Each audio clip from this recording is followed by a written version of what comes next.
Il y a de réelles raisons de s'inquiéter quant à la capacité de nos jeunes frères de 18 à 30 ans à assurer la relève dans les 10, 15 ou 20 ans à venir. Et je ne suis pas le seul à le penser. Assurer la relève, ça veut dire qu'un jour, ceux qui sont médecins, infirmiers, ministres ou directeurs, ingénieurs seront soit à la retraite, soit rappelés à Dieu. À ton avis, quand ce moment va arriver, qui va les remplacer? Eh bien, c'est toi, le jeune de 18 à 30 ans. La question, c'est comment les plus jeunes d'aujourd'hui peuvent convenablement assurer la relève dans le futur avec autant de signes d'inquiétude dont ils font preuve. Bonjour ou bonsoir à toi, mon nom c'est Maurice Kakou et je te souhaite bienvenue sur Mokavision. Ici, notre vision, c'est de t'accompagner dans tes efforts d'éducation et de formation pour progresser socialement, académiquement et professionnellement. Alors, si cette thématique t'intéresse et que c'est ta première fois ici, je t'invite à t'abonner à la chaîne afin de recevoir tous nos meilleurs contenus. Dans cette vidéo, je vais te parler de 5 raisons qui me font réellement douter de la capacité de la jeunesse actuelle à assurer convenablement la relève dans le futur. Alors, la 5e raison est à mon avis la plus surprenante.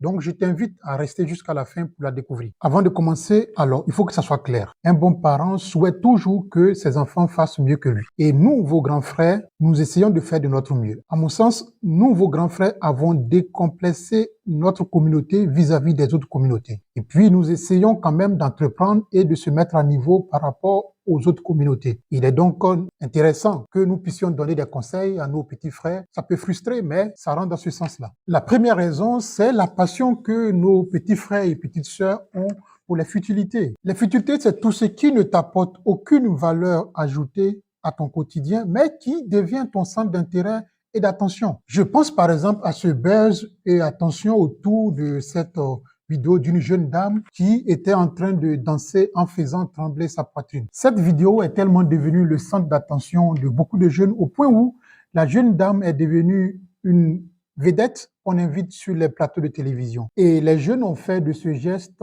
un effet de mode où on se fait la compétition en postant des vidéos où on tremble donc sa poitrine. Pendant ce temps, les jeunes chinois et occidentaux préfèrent plutôt se faire la compétition sur les innovations, les inventions les plus futuristes. J'entends certains me dire qu'il s'agit simplement de se distraire et de s'amuser un peu, comme c'est les vacances. Alors, pour votre information, ça fait des siècles que le groupe ethnique Lobi en Côte d'Ivoire fait de façon traditionnelle ce genre de danse, mais ça n'a jamais fait l'objet d'une distraction. Si vous souhaitez vraiment vous distraire par rapport à ce genre de danse, moi je vous invite à aller donc voir la danse des Lobis. C'est culturel et beaucoup mieux. La passion des futilités, c'est aussi le fait que des soi-disant influenceurs qui produisent des contenus abrutissants ont beaucoup plus de succès que ceux qui produisent des contenus utiles qui aident vraiment la jeunesse à acquérir de la connaissance. Mon conseil pour toi, jeune frère, jeune sœur, passionne-toi pour tes études, pour ton travail, car c'est cela qui a réellement du sens pour toi et qui apporte de la valeur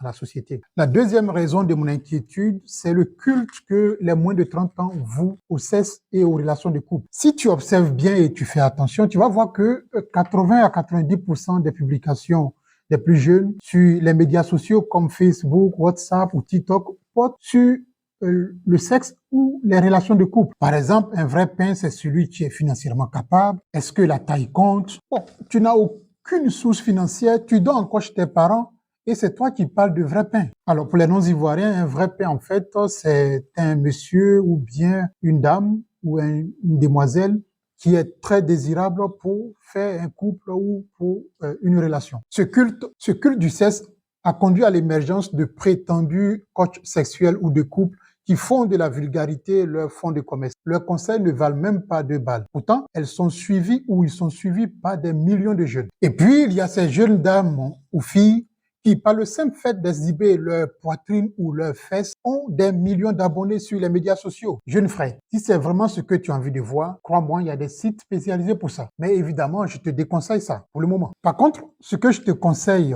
jeune frère, jeune sœur, c'est de chercher à te réaliser, à t'en sortir professionnellement, financièrement. Après, tu auras le couple à gogo, le sexe à gogo. Ma troisième raison d'inquiétude, c'est la tendance pour beaucoup de jeunes à aimer l'argent facile. Beaucoup de jeunes veulent être riches et profiter de la vie, ce qui est louable. Vouloir être riche et profiter de la vie, c'est louable. Mais pour être riche, honnêtement, il ne suffit pas de le vouloir. Il faut surtout travailler dur et intelligemment. Or, le problème avec nos jeunes frères et sœurs aujourd'hui, c'est qu'ils veulent être riches sans le travail qui va avec. Ce qui fait qu'ils cherchent des raccourcis pour pouvoir s'enrichir rapidement. Cette recherche de raccourcis pour l'enrichissement conduit beaucoup de jeunes à faire des choses illicites ou immorales. Par exemple, c'est le cas du broutage, qui consiste à faire des arnaques sur Internet. Afin d'avoir du succès, les brouteurs n'hésitent pas parfois à faire recours à des pratiques mystiques, ce qui conduit parfois à leur propre mort prématurée ou à la mort d'un proche. Il y a aussi les jeux de hasard. Et actuellement, le jeu de hasard le plus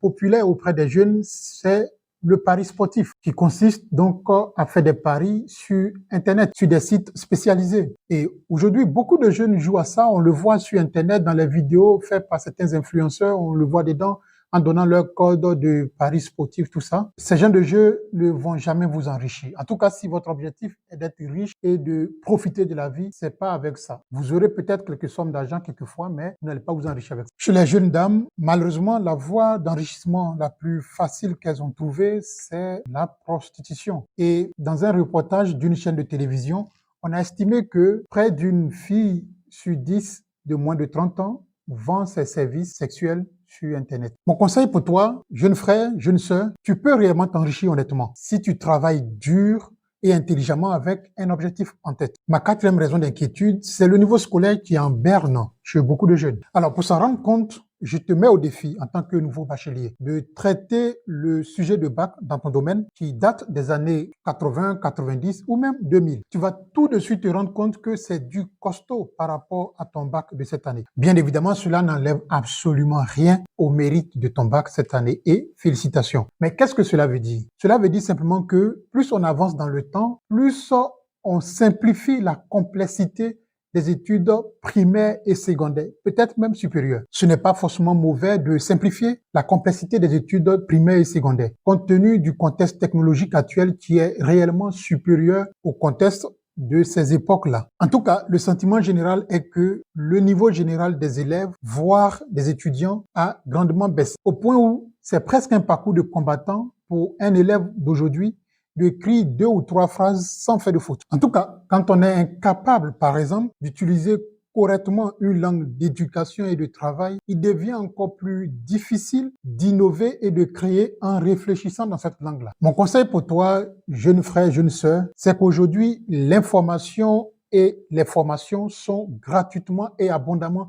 disponibles sur Internet. Alors, forme-toi et comble tes lacunes. Ma dernière inquiétude, et peut-être la plus grosse inquiétude, c'est l'absence de modèle de réussite et d'ambition chez beaucoup de jeunes. Un modèle, c'est une personne qui inspire par son travail et par sa réussite. Et être ambitieux, c'est voir grand, en voulant au moins faire, par exemple, comme son modèle, ou mieux que lui. Le problème, c'est que quand on manque d'ambition, et qu'on n'a pas de modèle de réussite, on finit par copier par mimétisme les mauvais modèles de la société, comme par exemple ces soi-disant influenceurs en pacotille. Pourtant, les bons modèles de réussite, il y en a dans notre communauté. Je pense par exemple à Tidjane Thiam, qui a réussi à s'imposer dans un monde très compétitif de la finance internationale. Il est devenu une référence mondiale. Je pense aussi à Modibo Diarra, qui, par son travail également, a réussi à pénétrer une porte très hermétique qui est celle de la NASA. Les deux là montrent par exemple que tout est possible lorsqu'on travaille avec ambition, lorsqu'on travaille avec objectif et durement, aussi intelligemment. Alors mon conseil pour toi, jeune frère, jeune sœur, aie des ambitions et associe ces ambitions-là à des modèles de réussite. Voilà mes 5 inquiétudes à propos de la capacité de nos jeunes frères et jeunes sœurs à assurer la relève en faisant mieux que nous ou mieux que nos parents ou encore mieux que nos grands-parents. À chaque critique, j'ai associé des conseils et j'espère que cela va t'aider à te démarquer de la masse. Voilà, nous arrivons à la fin et si cette vidéo t'a plu, je t'invite à faire 3 petites choses. La première, c'est de laisser un pouce bleu. La deuxième, c'est de partager la vidéo avec tes proches, tes camarades. Et la troisième, c'est de laisser ton avis dans les commentaires. Fais-le pour m'encourager ou simplement parce que tu as aimé la vidéo.